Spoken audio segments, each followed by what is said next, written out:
Hello students, मैं हूं अतुल। आप सभी का अगेन वेलकम करता हूं इनोवेशन एकेडमी की एनसीईआरटी रैपिड रिवीजन सीरीज़ में। और दोस्तों, इस वीडियो में हम सेक्सुअल रिप्रोडक्शन को डिस्कस करने वाले हैं। चलिए तो एनसीईआरटी के डेफिनेशन देखते हैं, उसके बाद फिर आगे बढ़ेंगे। Sexual reproduction involve formation of male and female gamete either by the same individual or by different individual of the opposite sex. These gametes fuse to form the zygote, which develops to form the new organism. It is an elaborated, complex, slow process as compared to asexual reproduction. Because of the fusion of male and female gametes, sexual reproduction results in offspring that are not identical to the parents or amongst themselves. Interesting बात है। Sexual reproduction में दो parents involve होते हैं, कई बार single parents भी involve होता है। आपने पढ़ा होगा अर्थवर्म में क्या होता है, हर्मेफ्रोडाइट होता है, वो एक ही ऑर्गेनिज्म होता है, उसी में दोनों गैमेट बनते हैं, देन फिर उसका फ्यूज़न होता है।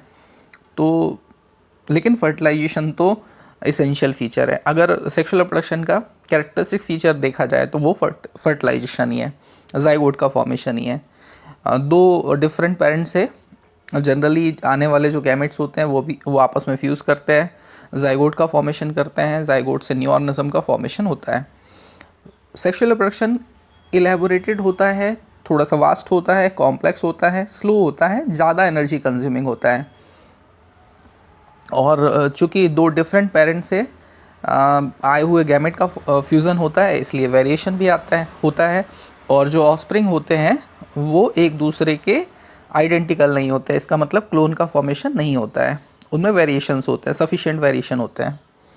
अ study of diverse organism, plant, animals and fungi show that through they differ so greatly in internal morphology, internal structure and physiology, when it comes to sexual mode of reproduction, surprisingly they share a similar pattern. Let us first discuss what features are common of these diverse organisms. अगर हम बात करें plant की, animal की, fungi की और algae की, तो इनकी बॉडी में काफ़ी लेवल पर चेंजेस होते हैं। इनकी मॉर्फोलॉजी अलग होती है, इंटरनल स्ट्रक्चर डिफरेंस होते हैं, इनकी फिजियोलॉजी में भी काफ़ी डिफरेंस होते हैं। लेकिन अगर हम बात करें सेक्सुअल रिप्रोडक्शन की, तो सेक्सुअल रिप्रोडक्शन का जो पैटर्न है सभी में एक जैसा देखा जाता है। सभी में गैमेट का फॉर्मेशन होता है, जाइगोट का फॉर्मेशन होता है, दैन फिर न्यू ऑर्गेनिज्म का फॉर्मेशन होता है। तो ये पैटर्न सब में देखने को मिलता है। All organisms have to reach a certain stage of growth and maturity in their life before they can reproduce sexually. Sexually reproduce करने वाले जो ऑर्गेनिज्म होते हैं, उनके जो ऑफस्प्रिंग होते हैं वो बर्थ के साथ ही रिप्रोड्यूस नहीं करना स्टार्ट कर देते हैं, वो एक ग्रोथ करते हैं, जिसको जुवेनाइल फेज बोलते हैं एनिमल्स के लिए, और प्लांट के लिए जनरली इसको बोलते हैं वेजिटेटिव फेज। इस फेज़ के बाद सेक्सुअल मैच्योरिटी अटेन करते हैं, और सेक्सुअल रिप्रोडक्टिव जो फेज़ होती है, सेक्सुअल मैच्योरिटी अटेन करने के बाद जो फेज़ होती है उसको रिप्रोडक्टिव फेज़ कहते हैं, और रिप्रोडक्टिव फेज़ में ये रिप्रोड्यूस करते हैं। The end of juvenile and vegetative phase which mark the beginning of reproductive phase. Juvenile या वेजिटेटिव फेज खत्म होने के बाद रिप्रोडक्टिव फेज स्टार्ट होती है। Phase can be seen in the higher plant when they come to flower. अगर हम plant की बात करें तो हमें कैसे पता चलेगा रिप्रोडक्टिव फेज आ गई है, उनमें फ्लावर आने लग जाते हैं, और फ्लावर सेक्सुअल पार्ट होता है प्लांट का, ये हम जानते ही है। अच्छा, यहाँ पर हमको बता रखा है सीजनल और कंटिन्यूस ब्रीडर के बारे में। सीजनल ब्रीडर्स क्या होते हैं? सीजनल ब्रीडर्स वो ऑर्गेनिज्म होते हैं जो किसी पर्टिकुलर सीज़न में रिप्रोड्यूस करते हैं, उनका एक पर्टिकुलर टाइम होता है, उसी में रिप्रोड्यूस करते हैं। जैसे हम बात करें मैंगो फ्रूट्स की, तो मैंगो फ्रूट्स हमको गर्मियों में खाने को मिलते हैं, तो इसका मतलब क्या हुआ, उसका जो फ्लावरिंग फ्रूटनिंग का जो टाइम है वो समर का टाइम होता है। और इसी तरीके से कई सारे प्लांट्स ऐसे भी होते हैं जो थ्रू आउट द ईयर हमको खाने को मिलते हैं, या उनके फ्लावर देखने को मिलते हैं, फ्रूट देखने को मिलते हैं। तो जिनका reproduction continuously through out the year होता है उनको हम कहते हैं कंटिन्यूस ब्रीडर, और जो किसी पर्टिकुलर टाइम पीरियड में फेज में रिप्रोड्यूस करते हैं उनको हम कहते हैं सीजनल ब्रीडर। ज़्यादातर जो एनुअल और बाइनियल प्लांट होते हैं उनमें रिप्रोडक्टिव फेज एकदम क्लियर होती है। शुरुआत में वो ग्रो करेंगे, उनमें जो फ्लावर आएंगे, फ्रूट आएंगे, तो उनका रिप्रोडक्टिव फेज होगा, और बाद में फिर उन प्लांट की डेथ हो जाती है, सेनेसेंट के बाद डेथ हो जाती है। लेकिन जो पेरिनियल प्लांट होते हैं। पेरिनियल प्लांट मतलब ऐसे प्लांट जो मल्टीपल ईयर्स के होते हैं, काफ़ी 2 सालों से ज़्यादा का उनका लाइफ स्पान होता है। तो ऐसे प्लांट में एक पर्टिकुलर टाइम के बाद बार बार फ्लावरिंग होती है। तो इनमें जो रिप्रोडक्टिव फेज होती है उसको पर्टिकुलरली डिफाइन करना, बता पाना कि यहाँ से लेके यहाँ तक का जो टाइम पीरियड है वो रिप्रोडक्टिव फेज है, वो थोड़ा सा मुश्किल होता है, क्योंकि इनमें कंटिन्यूस फ्लावर कई बार आते हैं, कई बार नहीं भी आते हैं। यहाँ पर 2 स्पेशल केसेस हमको दे रखे हैं। हाँ, लेकिन उसके पहले एक बात और, रिप्रोडक्टिव फेज का जो एंड होता है तो एनिमल्स के लिए उसको एजिंग कहते हैं और प्लांट के लिए उसको सेनेसेंट फेज कहते हैं। एक तरीके से हम ये समराइज़ कर सकते हैं कि जो किसी भी ऑर्गेनिज्म की लाइफ साइकिल होती है उसमें बेसिकली 3 फेजेस होते हैं, जुवेनाइल फेज, रिप्रोडक्टिव फेज और सेनेसेंट या फिर एजिंग फेज। जुवेनाइल फेज को प्लांट के लिए हम वेजिटेटिव फेज बोलते हैं, ये तो हम जानते ही हैं। चलिए आगे कंटिन्यू करते हैं। यहाँ पर ऑरेंज कलर से हाईलाइटेड 2 स्पेसिफिक एग्जांपल दे रखे हैं और ये बहुत आईएमपी भी हैं। एक तो दे रखा है बैम्बू स्पीशी का। तो bamboo species flower only once in their life time, generally after 50 to 100 years. Bamboo species के जो प्लांट्स होते हैं उनमें फ्लावरिंग केवल एक बार होती है। जनरली ये समझा जाता है कि बांस में फूल नहीं आते हैं, लेकिन ऐसा नहीं होता। बांस में फूल आते हैं लेकिन केवल एक बार आते हैं, और जब उसकी डेथ होनी होती है उसके पहले उसमें एक बार ह्यूज नंबर में फ्लावरिंग होती है और फिर वो उसकी डेथ हो जाती है। तो जनरली हमें देखने को मिलता है कि जो बैम्बू होते हैं उनमें फ्लावर नहीं आते हैं। अब देखो ये कैसा एग्जाम्पल हुआ। ये प्लांट तो है पेरिनियल। पेरिनियल प्लांट मतलब क्या, मल्टीपल ईयर्स वाला प्लांट है। 50 साल 100 साल अगर सर्वाइव कर रहा है प्लांट तो पेरिनियल प्लांट हो गया। और फ्लावरिंग क्या हो रही है, 1 टाइम हो रही है। ऐसे प्लांट जिनमें फ्लावरिंग सिंगल टाइम होती है उनको बोलते हैं मोनोकार्पिक प्लांट्स। तो बैम्बू जो है पेरिनियल है और मोनोकार्पिक है। सेकेंड एग्जाम्पल जो हमको दे रखा है वो है स्ट्रोबिलंथस कुंथियाना, यानी नीला कुरंजी का। साउथ इंडिया का बहुत फेमस प्लांट है। ये हिली एरियाज़ में लगता है, खासतौर से केरला, कर्नाटक, तमिलनाडु में। और इसमें जो फ्लावरिंग का गैप होता है वो काफ़ी लंबा होता है। हर 12 ईयर्स में इसमें क्या होती है, फ्लावरिंग होती है। हर 12वें साल में इसमें फ्लावरिंग होती है। लास्ट जो फ्लावरिंग हुई थी इन प्लांट्स में वो कब हुई थी, 2018 में। एनसीईआरटी ने 2006 दे रखा है यहाँ पर, वो पुराना डेटा है। तो 2006 से अगर हम 12 साल ऐड और कर दें तो 2018 हो जाता है। तो लास्ट फ्लावरिंग कब हुई थी, 2018। नेक्स्ट फ्लावरिंग कब होगी, 2030 में। अब ये कैसा प्लांट हुआ, नीला कुरंजी स्ट्रोबिलंथस कुंथियाना कैसा प्लांट है। प्लांट तो है पेरिनियल, लेकिन ये मोनोकार्पिक नहीं है, पॉलीकार्पिक है। पॉलीकार्पिक मतलब मल्टीपल टाइम्स इसमें फ्लावर्स आते हैं। हाँ, लेकिन गैप काफ़ी है। सीजनल ब्रीडर है, लेकिन सीजनल ब्रीडर का उस तरीके के सीज़न नहीं है कि सर्दी गर्मी बरसात वाले। इसका जो पीरियडिक सीज़न है वो 12 ईयर का है। ओके, आगे बढ़ते हैं। एनिमल्स की जुवेनाइल फेज की अगर अपन बात करें तो उसके बाद उनमें मॉर्फोलॉजिकल फिजियोलॉजिकल चेंजेस आने लग जाते हैं, जिससे उनका रिप्रोडक्टिव फेज का पता चल जाता है। प्लांट में तो बहुत कॉमन है कि फ्लावर आने लग गए तो रिप्रोडक्टिव फेज पता चल जाती है। यहाँ पर एनिमल की बात हो रही है कि एनिमल में फिजियोलॉजिकल बिहेवियरल चेंजेस आते हैं जो कि ऑलमोस्ट हार्मोन के कारण होते हैं। डिफरेंट ऑर्गेनिज्म में रिप्रोडक्टिव फेज भी वेरी करती है। ये जो लास्ट वाला पैरा है एनसीईआरटी का इस पेज का, इसमें काफ़ी सारी बातें थोड़ी सी कॉम्प्लेक्स हैं और एक साथ दी हुई हैं। चलिए तो पहले हम इनको अलग से डिस्कस कर लेते हैं, फिर एनसीईआरटी ने जो लिखा है वो मैं आप लोगों को बताता हूँ। यहाँ पर एक तो बात हुई है रिप्रोडक्टिव साइकिल की। 2 तरह की रिप्रोडक्टिव साइकिल होती हैं, ओस्ट्रस साइकिल और मेंस्ट्रुअल साइकिल। और एक बात हुई है कि गिविंग बर्थ के अकॉर्डिंग ऑर्गेनिज्म कितने तरह के हो सकते हैं, प्रोजेनी को किस तरीके से प्रोड्यूस करते हैं उसके अकॉर्डिंग ऑर्गेनिज्म कितने तरीके के हो सकते हैं। तो सबसे पहले इसी को हम डिस्कस कर लेते हैं। ऑर्गेनिज्म या तो अंडा देते हैं, एग लेयर्स होते हैं, या फिर पार्टुरेशन के थ्रू, डिलीवरी के थ्रू डायरेक्टली प्रोजेनी को बर्थ करते हैं।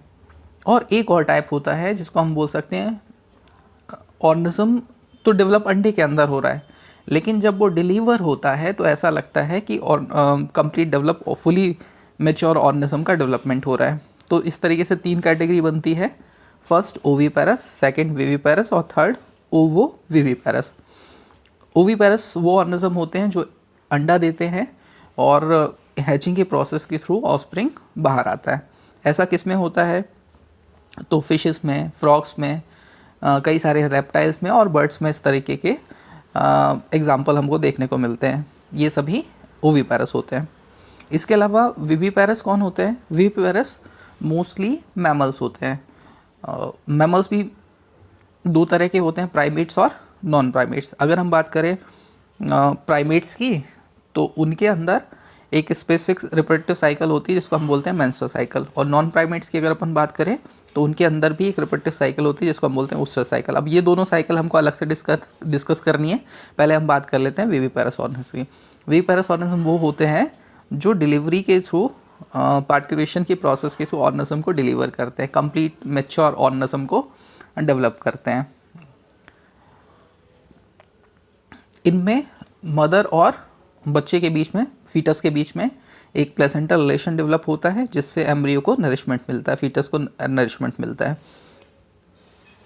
और थर्ड जो कैटेगरी है वो है ओवोविविपेरस। ओवोविविपेरस ऑर्गेनिज्म वो होते हैं जिनके अंदर एग का फॉर्मेशन होता है, एग के अंदर ही एम्ब्रियो का डेवलपमेंट होता है, लेकिन वो एग फीमेल बॉडी से बाहर नहीं आता। फीमेल बॉडी से जो ऑर्गेनिज्म है जब वो अंडे को फोड़ देता है फीमेल की बॉडी के अंदर ही और फिर वो बाहर निकलता है, तो ऐसे में हमको क्या लगता है कि जो ऑर्गेनिज्म है वो विविपेरी शो कर रहा है, क्योंकि आपको जो ऑस्प्रिंग है वो डिलीवर होते हुए दिखेगा, लेकिन एक्चुअल में फीटस के और मदर के बीच में कोई भी प्लेसेंटल रिलेशन डेवलप नहीं हुआ था, इसलिए ये विविपेरी नहीं है, ये ओवोविविपेरी है। फॉर्मेशन एग का हुआ और एग के अंदर ही एम्ब्रियोजेनेसिस हुआ, लेकिन वो एग फीमेल की बॉडी से बाहर नहीं आया।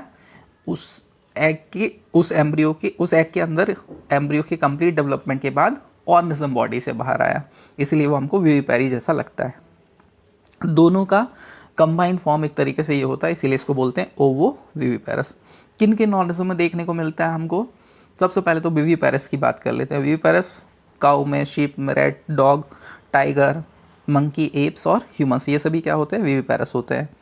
ओवोविविपेरस कौन होते हैं? स्कॉर्पियन बिच्छू जो होता है वो ओवोविविपेरस होता है। इसी तरीके से कुछ स्नैक्स जो होते हैं जो बच्चों को जन्म देते हैं, लेकिन वो ओवोविविपेरस होते हैं। और रसल वाइपर बहुत फेमस एग्जांपल है इसका। अब बात करते हैं 2 साइकिल की, 2 रिप्रोडक्टिव साइकिल की, ऊस्टर साइकिल और menstrual cycle. Oestrous cycle non primates में होती है, एग्जांपल है cow, sheep, rats, dog, deer, ये सब एग्जांपल एनसीईआरटी ने दे रखे हैं। ऊस्टर साइकिल में क्या होता है कि जो एंडोमेट्रियम का फॉर्मेशन होता है यूट्रस के अंदर, वो इन केस अगर फर्टिलाइजेशन नहीं होता है तो वो अंदर ही एब्जॉर्ब हो जाती है, वो बाहर नहीं आती। साइकिल में क्या होता है, जो एंडोमेट्रियम का फॉर्मेशन होता है यूट्रस के ऊपर, वो शेड ऑफ होकर बॉडी से बाहर आती है, मेंस्ट्रुअल फ्लो के फॉर्म में वो बॉडी से बाहर आती है। जो एनसीईआरटी ने लिखा है एक बार वो चीज़ें पढ़ लेते हैं।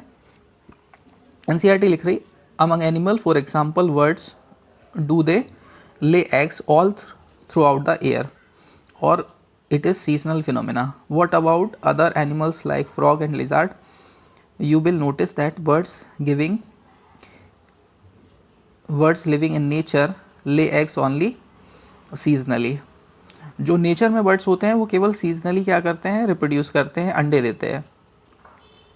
However, birds in captivity as poultry form can be made to lay egg throughout the year. लेकिन वो बर्ड्स ख़ास तौर से जिनको पोल्ट्री फॉर्म में रखा जाता है, मुर्गी वगैरह, ये क्या करते हैं? साल भर अंडे देते हैं। तो कैप्टिविटी का मतलब क्या हो गया? ऐसी जगह पे उनको रखा जा रहा है कि उनको रिप्रोडक्शन के लिए सूटेबल कंडीशन, जो टेम्परेचर, जो एनवायरनमेंट ज़रूरी है वो उनको दिया जा रहा है, और साथ में उनको सफिशिएंट फूड भी दिया जा रहा है ताकि वो कंटिन्यूसली रिप्रोड्यूस कर सकें। लेकिन यहाँ पर एग लेइंग जो है वो रिप्रोडक्शन के पर्पस से नहीं है, उसका पर्पस कुछ और है। हमको एग क्यों चाहिए? फूड के लिए चाहिए। तो एक तरीके से ये एक्सप्लॉयटेशन है, कमर्शियल एक्सप्लॉयटेशन है। The females of placental mammals exhibit cyclic change in the activities of ovarian and accessory duct as well as hormone during the reproductive phase. In non-primates, mammals like cow, sheep, rats, deer, dogs, tiger, etc. Such cyclic changes during reproduction is called oostrus cycle. ये तो हम पहले ही बता चुके हैं कि oostrus cycle क्या होती है. ऐसी साइकिल जिसमें फीमेल की जो बॉडी होगी उसमें ओवरी में, यूट्रस में और जो डिफरेंट ग्लैंड्स होती हैं, हार्मोनल ग्लैंड्स होती हैं, उनके लेवल पर कुछ कुछ चेंज हो रहे होते हैं, साइक्लिक चेंजेस होते हैं. इसीलिए इसको साइकिल बोलते हैं, रिपीटेटिव साइकिल बोलते हैं. ऊस्टर साइकिल नॉन प्राइमेट्स में होती है, जिनके एग्जांपल मैं ऑलरेडी आपको बता चुका हूँ.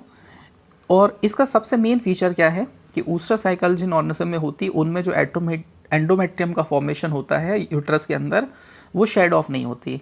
एब्सेंस ऑफ एम्ब्रियोजेनेसिस, वो इंटरनली एब्जॉर्ब हो जाती है. लेकिन जिन ऑर्गेनिज्म में मेंस्ट्रुअल साइकिल होती है, whereas in primates, monkey, apes and humans, it is called menstrual cycle. जिन ऑर्गेनिज्म में मेंस्ट्रुअल साइकिल होती है उनमें रिपीटिव साइकिल के दौरान मेंस्ट्रुअल फ्लो जो होता है, ब्लड बॉडी फ्लूइड्स होता है, बॉडी से बाहर आता है. In case in absence of embryogenesis. एक और बात लिख रखी है एनसीईआरटी ने, many mammals specially those living in nature wild condition exhibit such cycle only during favourable season in their reproductive phase. और ये जो साइकिल्स होती है ये जो वाइल्ड एनिमल्स होते हैं या ओपन नेचर में रहते हैं उनके अंदर किसी स्पेसिफिक टाइम में होती है, इसीलिए उनको क्या कहते हैं, सीजनल ब्रीडर्स कहते हैं. लास्ट पेज में हम देख रहे थे कंटिन्यूस ब्रीडर और सीजनल ब्रीडर. सीजनल ब्रीडर क्या होते हैं?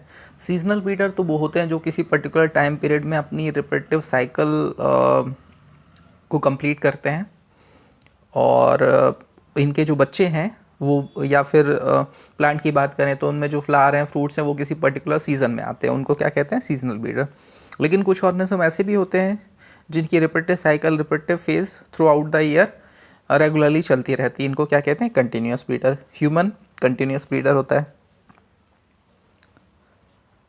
आगे बढ़ते हैं. आगे हमको बता रखा है कि the end of reproductive phase can be consider as one of the parameter of senescent और ओल्ड एज. अगर रिप्रोडक्टिव फेज एंड हो गई है, फिनिश हो गई है, तो अगली फेज जो आने वाली वो कौन सी फेज है, senescent phase. Senescent phase generally plant के लिए होती है और एनिमल्स के लिए, ह्यूमंस के लिए हम जो टर्म यूज़ करते हैं वो एजिंग यूज़ करते हैं. और ये लास्ट फेज़ होती है किसी भी ऑर्गेनिज्म के लाइफ स्पान की. और एजिंग के बाद या सेनेसेंट फेज़ के बाद अल्टीमेटली ऑर्गेनिज्म की क्या हो जाती है, डेथ हो जाती है. In the both plant and animals hormone are responsible for the transition between the three phases. जो किसी भी ऑर्गेनिज्म की लाइफ स्पान हो, चाहे वो प्लांट हो चाहे वो एनिमल है, उसमें जो 3 फेजेस होती हैं, जुवेनाइल फेज, वेजिटेटिव फेज, या फिर नेक्स्ट फेज रिप्रोडक्टिव फेज, या फिर लास्ट फेज सेनेसेंट फेज, या फिर एजिंग फेज. ये जो फेजेस होती हैं इनमें जो चेंजेस होते हैं, ट्रांजिशन होते हैं, वो किसके कारण होते हैं, हॉर्मोन्स के कारण होते हैं. इसके अलावा कुछ और फैक्टर जैसे एनवायरमेंटल फैक्टर्स हो सकते हैं, बिहेवियरल फैक्टर्स हो सकते हैं, ये भी माइन्यूट लेवल पे रिस्पॉन्सिबल होते हैं. इवेंट्स इन सेक्शुअल रिप्रोडक्शन, यहाँ से सेक्शुअल रिप्रोडक्शन की जो मैकेनिज्म वाला पार्ट है वो स्टार्ट होता है. सेक्शुअल रिप्रोडक्शन का मेन इवेंट जो होती है वो तो फर्टिलाइजेशन होती है, जिसमें मेल फीमेल दोनों गैमेट का फ्यूज़न होता है. लेकिन उसके पहले प्री फर्टिलाइजेशन इवेंट्स, गैमेट का जो फॉर्मेशन होता है और गैमेट का दोनों का एक साथ आने की जो प्रोसेस, जिसको ट्रांसफ़र ऑफ गैमेट्स बोलते हैं, वो कौन सी इवेंट्स हो गई, प्री फर्टिलाइजेशन इवेंट्स. उसके बाद फर्टिलाइजेशन के बाद भी चेंजेस आते हैं, जाइगोट का कन्वर्जन एम्ब्रियो में होता है, तो वो जो प्रोसेस होंगी फर्टिलाइजेशन के बाद उनको क्या कहते हैं, पोस्ट फर्टिलाइजेशन इवेंट. एक बार पढ़ लेते हैं एनसीईआरटी ने क्या लिखा है. After attainment of maturity all sexual reproducing organism exhibit events and process that have remarkable fundamental similarity even though the structure associated with sexual reproduction are indeed very different. The events of sexual reproduction through elaborate and complex follow a regular sequence. ये तो सब basic बातें हैं. Sexual reproduction is characterized by fusion of the male and female gamete. ये बार बार ये चीज़ आपको बताई जा रही है कि सेक्शुअल रिप्रोडक्शन का जो कैरेक्टरिस्टिक फीचर होता है वो क्या होता है, फर्टिलाइजेशन होता है, जिसमें मेल और फीमेल दोनों गैमेट का फ्यूज़न होता है, जिससे जाइगोट का फॉर्मेशन होता है. जाइगोट आगे चल के एम्ब्रियो में कन्वर्ट होता है. The convenience these sequence events may be grouped into 3 distinct stage namely pre fertilization, fertilization and post fertilization events.